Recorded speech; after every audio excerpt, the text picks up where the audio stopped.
विक्रमशिला प्रबोधिनी बुद्धविहार येथे संविधान दिनाच्या कार्यक्रमाचे आयोजन करण्यात आले होते। यावेळी राष्ट्रनिर्माण जनपरिषदेचे अध्यक्ष PR सोनवणे यांचे व्याख्यान झाले। ज्या दिवशी संविधान लागू झाले 26 जानेवारी 1950ला, तेव्हा भारतीय जनतेने संविधानाचे स्वागत करण्यासाठी 26 ते 30 जानेवारी असा सलग 5 दिवस संविधान दिन साजरा करण्यात आला, असे PR सोनवणे म्हणाले। भारतीय संविधान आणि त्या संविधानाची जी उद्देशिका आहे, ही उद्देशिका आपल्याला काय सांगते की आम्ही भारताचे लोक काय करू इच्छितो, तर न्याय, स्वातंत्र्य, समता, बंधुत्व यावर आधारित समाज आणि राष्ट्राची निर्मिती करणं हा आमचा उद्देश आहे। आणि त्यासाठी आम्ही हे संविधान निर्माण केलं आणि ते स्वतःलाच अर्पण करत आहोत। म्हणजे संविधान भारतीय जनतेनं स्वतःला अगोदर अर्पण केलं आणि नंतर ते 2 महिन्याने लागू झालं। 26 नोव्हेंबर 1949 या दिवशी भारतीय जनतेनं संविधान स्वतःला अर्पण केलं, निर्माण केलं, स्वतःला अर्पण केलं। आणि हे करत असताना एक दृढ संकल्प केला आणि तो दृढ संकल्प करून झाल्यानंतर 2 महिन्यानंतर भारतीय संविधान भारतीय संघराज्यामध्ये राज्य राष्ट्रानं लागू केलं। 26 जानेवारी हा गणतंत्र दिवस, ज्या दिवशी संविधान लागू झालं 26 जानेवारी 1950ला। जेव्हा संविधान लागू झालं 26 जानेवारी 1950ला, तेव्हा भारतीय जनतेनं संविधानाचं स्वागत करण्यासाठी पहिला गणतंत्र दिवस 26 जानेवारी हर्ष उल्हासामध्ये साजरा केला। आणि तो कसा साजरा केला, तर 26, 27, 28, 29, 30 जानेवारी 1950 असा सलग 5 दिवस साजरा केला। म्हणजे भारतीय जनतेनं पहिल्यांदा संविधान स्वतःला अर्पण केलं, एक दृढ संकल्प केला तत्व म्हणून, आणि 2 महिन्यानंतर लागू झालं। आणि त्या लागू होण्याचं देखील स्वागत इतक्या मोठ्या प्रमाणावर भारतीय संघराज्यामध्ये झालं। पण ही किती महत्वाची गोष्ट आहे। आधुनिक भारताच्या इतिहासामध्ये भारतीय संविधान जनतेनं दृढ संकल्प करून स्वीकारणं, स्वतःला अर्पण करणं आणि त्याच्या अंमलबजावणीचा एक राष्ट्र म्हणून एवढा मोठा जल्लोषात त्याचं स्वागत करणं, ही आधुनिक भारताच्या इतिहासातील अत्यंत प्रेरणादायी अशी घटना आहे, असं मी या ठिकाणी मानतो। आणि त्या संविधानाचा गौरव करण्यासाठी आज आपण असे कार्यक्रम संपूर्ण देशभर हे सुरू आहेत। मग आपल्याला संविधानाची जी व्यवस्था आहे ती समजून घेतली पाहिजे। आजचा हा आपला कार्यक्रम जो आहे हा विहारामध्ये कार्यक्रम आहे। आपल्या विहाराचं नाव आहे विक्रमशिला। म्हणजे नालंदा, तक्षशिला, विक्रमशिला ही ज्ञानाची केंद्र भारतीय संस्कृतीच्या संबंधामध्ये आहेत, सृजनशीलतेच्या संबंधामध्ये आहेत आणि सभ्यतेच्या संबंधामध्ये आहेत। ज्ञानाची केंद्र। आणि आपल्या विहाराचे आपण नाव ठेवलेलं आहे विक्रमशिला। म्हणजे आपल्या प्रेरणेचा स्रोत ही जी विक्रमशिला, नालंदा, तक्षशिला आहे तो आपल्या प्रेरणेचा स्रोत आहे। म्हणजे ती जी सभ्यता आहे त्या सभ्यतेला आम्ही आज जोडण्याचा प्रयत्न करत आहोत, संस्कृतीला जोडण्याचा प्रयत्न करत आहोत, सृजनशीलतेला जोडण्याचा प्रयत्न करत आहोत। मग हे जे विक्रमशिला बुद्ध विहार म्हणून जरी आपण म्हणत असलो तरी त्याचं नाव काय आपण ठेवलं की विक्रमशिला प्रबोधिनी। इंग्रजीमध्ये त्याला अकॅडमी म्हणतात। अकॅडमीचं महत्व किती असतं बघा। आपल्या पुण्यामध्ये एक अकॅडमी आहे, त्याचं नाव आहे Yashada, Yashwantrao Chavan academy of administrative development असं काहीतरी त्याचं नाव आहे। यशवंतराव चव्हाण प्रशासन प्रबोधिनी, प्रशासन विकास प्रबोधिनी, डेव्हलपमेंट ऍडमिनिस्ट्रेशन। म्हणजे या राज्याचं शासन आणि प्रशासन कशा पद्धतीनं चालवलं पाहिजे याचं प्रशिक्षण देणारी ती संविधानिक संस्था आहे. अशीच एक दुसरी संविधानिक संस्था पुण्यामध्ये आहे, ज्याला आपण NDA म्हणतो, नॅशनल डिफेन्स अकॅडमी, राष्ट्रीय संरक्षण प्रबोधिनी. प्रबोधिनीचं महत्व किती आहे बघा, की भारताचं संरक्षण क्षेत्र जे आहे, तीनही जे सेवा दल आहेत, सर्व्हिसेस आहेत, संरक्षण दल आहेत, या तीनही संरक्षण दलाचे जे ऑफिसर्स आहेत यांचं प्रशिक्षण हे NDA मध्ये होतं. यावेळी संविधानाचे स्लाइड शो दाखविण्यात आले. यावेळी या शोच्या माध्यमातून सुमेध थोरात यांनी माहिती दिली.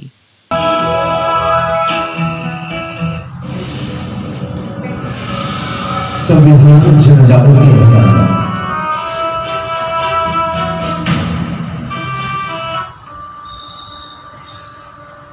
थोडक्यात आपण संविधान निर्माण आणि संविधान आपलं श्रेष्ठ कसं आहे याची आपण माहिती घेऊया.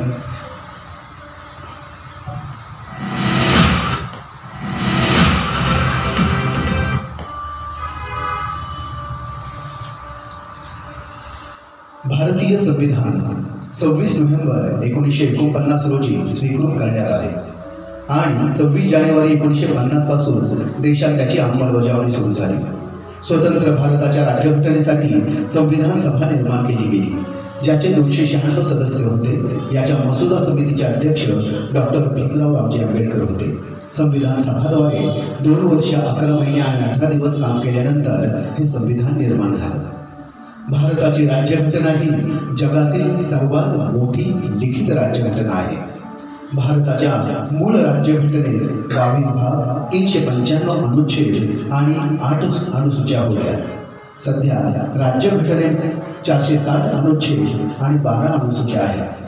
मागील 70 वर्षात घटनेमध्ये जवळपास 104 घटना दुरुस्ती करण्यात आलेल्या आहेत.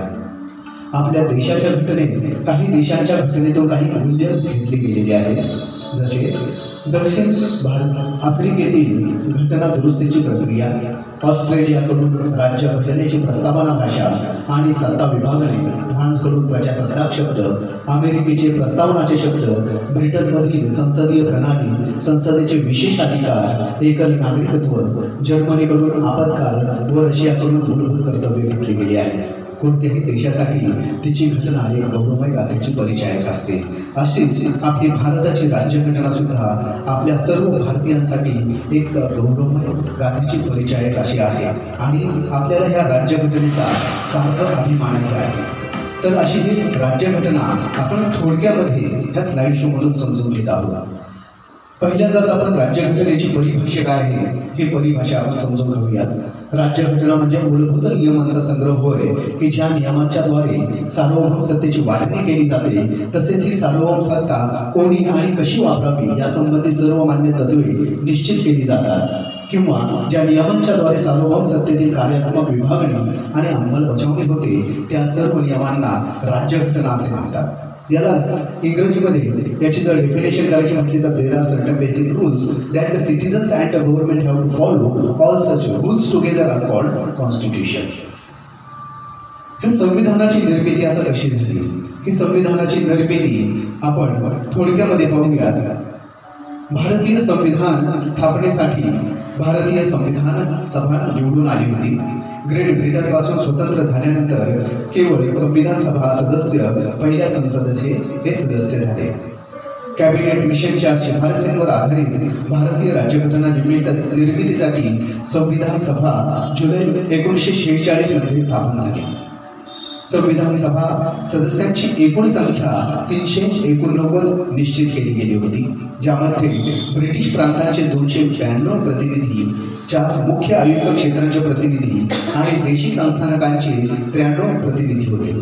मिशन योजनेनुसार संविधान सभा जुलै 1946 मध्ये निवडली गेली. एकूण 389 सदस्यांपैकी प्रांतांसाठी निर्धारित 296 सदस्यांसाठी निवडणुका झाल्या. यात काँग्रेसला 208 जागा, मुस्लिम लीगला 73 आणि अन्य 15 जागा पक्ष उमेदवारांना मिळाल्या.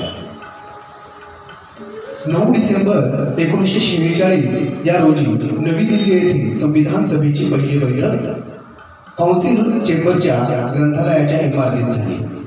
सभागृहाचे सर्वात जुने सदस्य डॉक्टर सच्चिदानंद सिन्हा यांना सभागृहाचे तात्पुरते अध्यक्ष म्हणून निवडले गेले. मुस्लिम लीगने बैठकीवरती बहिष्कार टाकला आणि पाकिस्तानासाठी पूर्णपणे वेगळ्या घटनेची त्यांनी मागणी केली. हैदराबाद हे एक असेच राज्य होते ज्यांचे प्रतिनिधी संविधान सभेवर हजर नव्हते.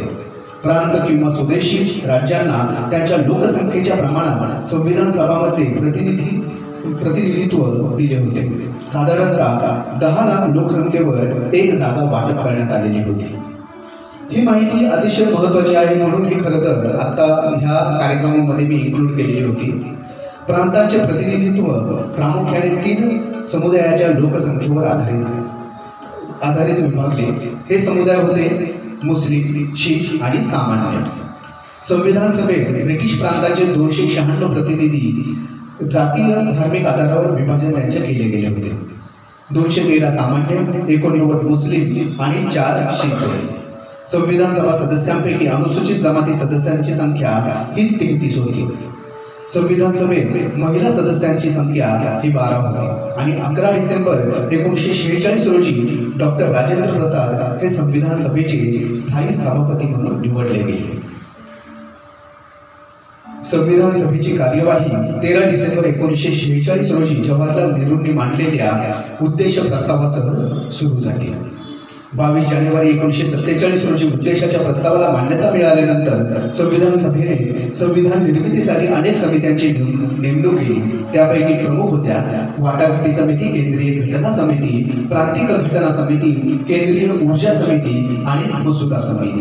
29 ऑगस्ट 1947 रोजी संविधान सभेने ठराव संमत करून मसुदा समितीची स्थापना केली आणि अध्यक्षस्थानी डॉक्टर भीमराव रामजी आंबेडकर यांची निवडणूक झाली.